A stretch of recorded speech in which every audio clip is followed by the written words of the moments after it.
மலையுச்சியில் ஒரு அபூர்வமான நெல்லி மரம். அந்த மரத்துல ஆயுசுக்கும் ஒரு முறை தான் கனி காய்க்கும். அதை சாப்பிட்றவங்களுக்கு சாகாவரம் கிடைக்கும். அதாவது நீண்ட ஆயுள் கிடைக்கும். தகடூர் மன்னன் அதியமான் தம் உயிரையே பணயம் வச்சு அந்த கனியை பறிச்சான். தனக்கு சாகாவரம் கிடைக்க போகுதுங்கிற சந்தோஷத்துல அவன் இல்ல.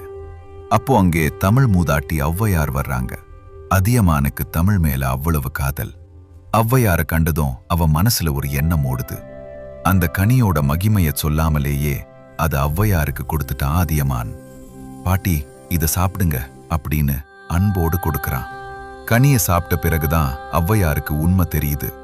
அதியமானே, இது உனக்கு சாகாவரம் கொடுக்கும் கனியாச்சே, இதை ஏன் எனக்கு கொடுத்தாய் அப்படின்னு பதறாங்க.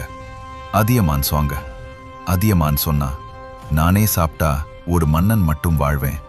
ஆனா நீங்க சாப்பிட்டா தமிழ் வாழும். தமிழ் வாழ்ந்தாலே நான் வாழ்ந்த மாதிரி தான்.